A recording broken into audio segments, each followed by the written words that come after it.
Hello student, आज electromagnetic induction का next topic है Faraday and Henry experiment. Faraday ने अपने एक्सपेरिमेंट किए और उसमें कुछ देखा। एक्सपेरिमेंट देखने से पहले हम यहाँ एक चीज़ देख रहे हैं। ये मान लीजिए हमारा एक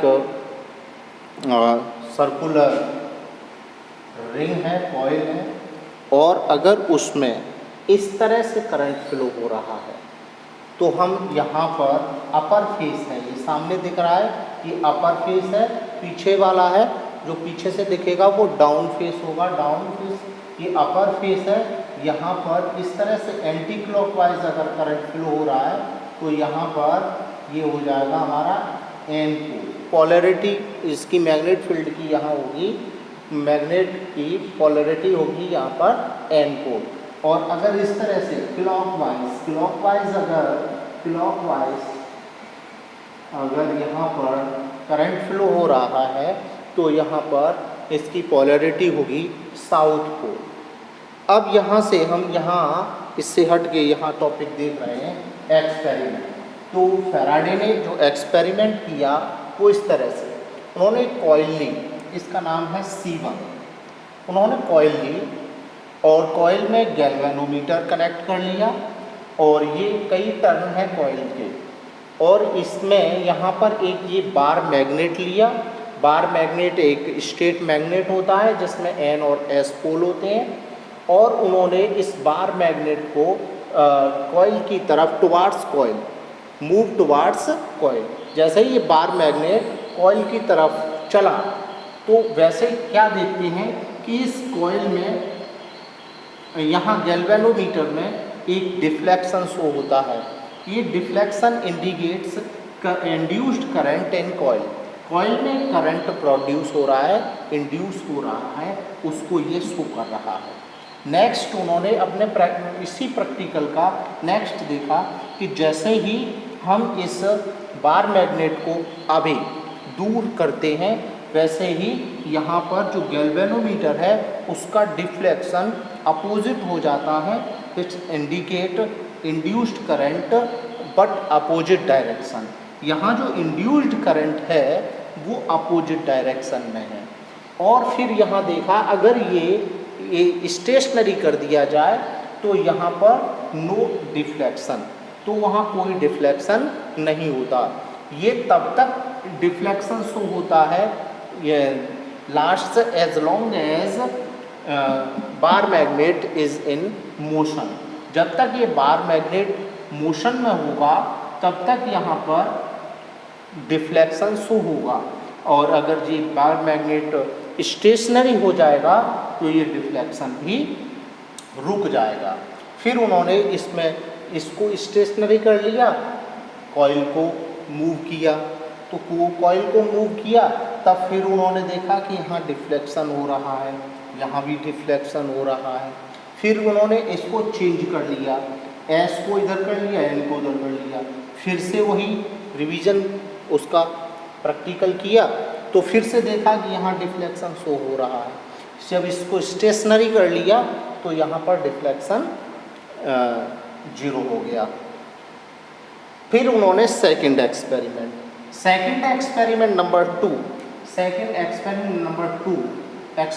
नंबर 2 में वो क्या देखते हैं, उन्होंने यहाँ एक सेकेंडरी कॉइल ले ली, एक दूसरी कॉइल ले ली,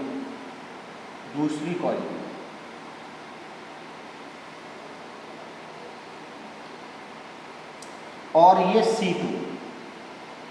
कॉइल C2 है। अब इसमें उन्होंने एक सेल फिट कर लिया, कनेक्ट कर लिया, और इसमें करंट फ्लो हुआ, और इसमें करंट फ्लो हो रहा है। जैसे ही ये करंट फ्लो हो रहा है तो इस कॉइल को बार मैग्नेट की जगह से इस कॉइल को मूव किया तो देखा कि इसमें फिर से वही डिफ्लेक्शन शो हो रहा है जैसे उसमें हो रहा था बार मैग्नेट के साथ। अब इसमें क्या है कि जैसे यहाँ पर ये हमको दिख रहा है करंट इस तरह से चल रहा है, क्लॉकवाइज चल रहा है, तो यहाँ पर क्या होगा, इधर वाले सरफेस पे एस पोल होगा और इधर वाले सरफेस पे नॉर्थ पोल होगा।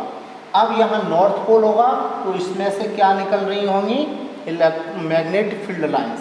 इसमें से मैग्नेटिक फील्ड लाइंस इधर से निकल रही हैं और इधर से अंदर आ रही हैं। मान लीजिए मैग्नेटिक फील्ड लाइंस इसमें अंदर आ रही हैं, ये मैग्नेटिक फील्ड लाइंस हैं और ये अंदर आ रही हैं, ये मैग्नेटिक फील्ड लाइंस हैं, ये मैग्नेटिक फील्ड लाइंस इसमें आ रही हैं और इधर से ये मैग्नेटिक फील्ड लाइंस पास हो रही हैं।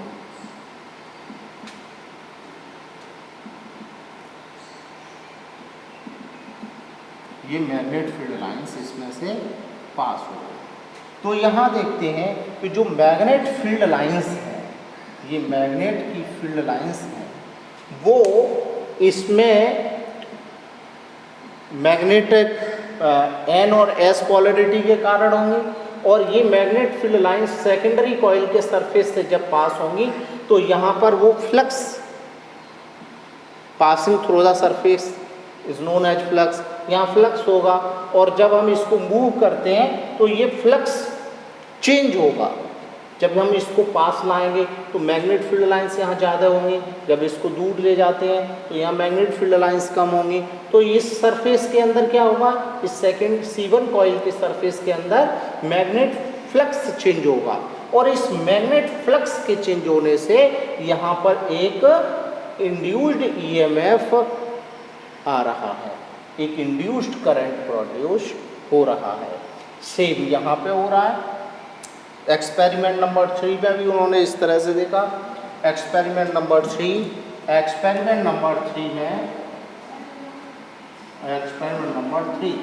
यहाँ वो ये देखते हैं कि उन्होंने कॉइल लिया, उन्होंने C1 कॉइल लिया ये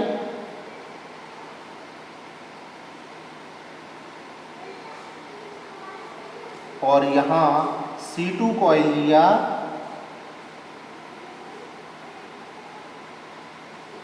ये टर्न है उसके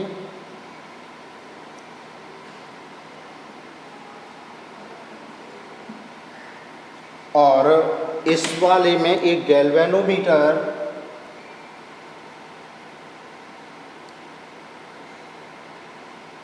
और इस वाले में एक सेल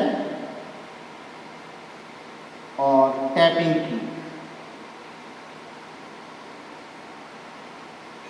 की यहाँ टैपिंग की कनेक्ट की और यहाँ देखा एक्सपेरिमेंट नंबर 3 में कि जैसे ही इस टैपिंग की को प्रेस किया जाता है, जैसे ही इसको प्रेस किया जाता है तो यहाँ पर गैल्वेनोमीटर में एक मोमेंटरी डिफ्लेक्शन शो होता है, यानी बहुत कम समय के लिए एक यहाँ डिफ्लेक्शन शो होता है। लेकिन जब हम इसको कंटिन्यूअस प्रेस रखते हैं तो यहाँ पर वो डिफ्लेक्शन 0 हो जाता है। जैसे ही हम इस की को रिलीज करते हैं, इस की को छोड़ते हैं, वैसे ही यहाँ पर फिर से एक मोमेंटरी डिफ्लेक्शन शो होता है, लेकिन वो अपोजिट डायरेक्शन में होता है। तो ये एक्सपेरिमेंट नंबर 1, एक्सपेरिमेंट नंबर 2 और एक्सपेरिमेंट नंबर 3 ये क्या दर्शाते हैं, यहाँ से ये समझ में आता है कि जब हमारे इलेक्ट्रिक फ्लक्स में चेंजिंग होती है, C1 है और ये C2 है, C1 वाले में चेंजिंग होती है, यानी इस सरफेस में, इस कॉइल सरफेस में मैग्नेट फ्लक्स में चेंज होता है तो एक इंडक्शन EMF इंड्यूस्ड होता है, एक इंड्यूस्ड EMF यहाँ प्रोड्यूस हो जाता है और इसके कारण एक इंड्यूस्ड करंट आ जाता है। This phenomena is known as electromagnetic induction. इसी फेनोमेना को इलेक्ट्रोमैग्नेटिक इंडक्शन कहते हैं।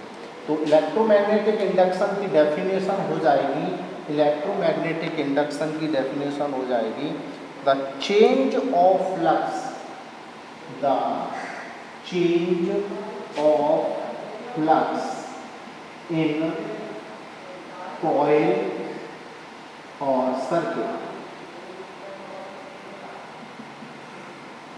The change of flux in coil और circuit induced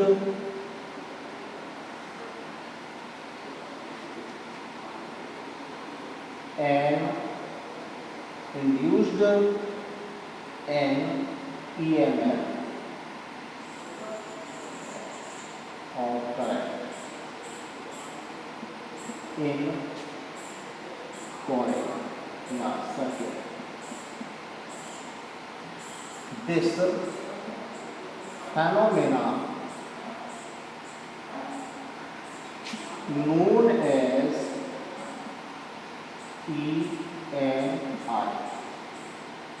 The change of flux in coil or circuit induced an EMF or current in coil or circuit. This phenomena known as EMI. इसी phenomena को हम electromagnetic induction के नाम से जानते हैं। ठीक है, नेक्स्ट फैराडे लॉ समझे। हेलो फ्रेंड्स, आज इलेक्ट्रोमैग्नेटिक इंडक्शन का टॉपिक है फैराडेज लॉ। फैराडे ने जो एक्सपेरिमेंट किया था उस बेस पर अपना इलेक्ट्रोमैग्नेटिक इंडक्शन लॉ दिया है।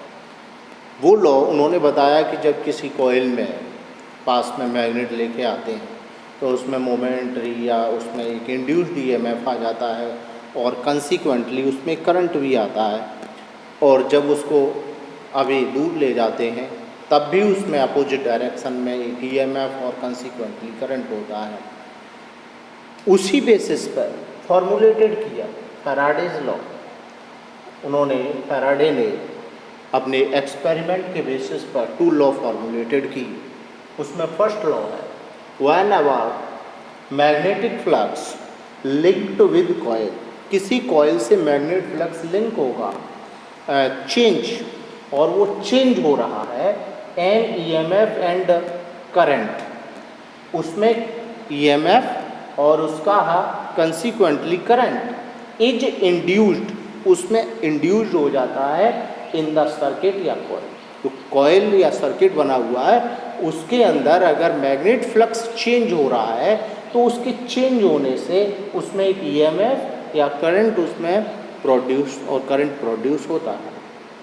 However it lasts as long as magnetic flux is changing, ये तब तक उसमें रहता है जब तक उसमें मैग्नेट फ्लक्स को चेंज किया जा रहा है। अगर मैग्नेट फ्लक्स को चेंज नहीं किया जाएगा तो इसमें इंड्यूस्ड ईएमएफ 0 हो जाएगा। Second law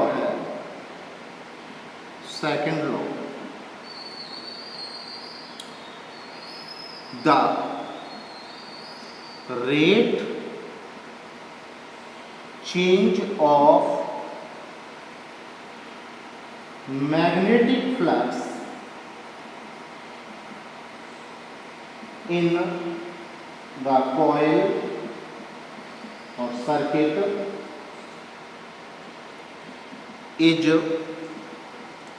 directly proportional to the induced EMF.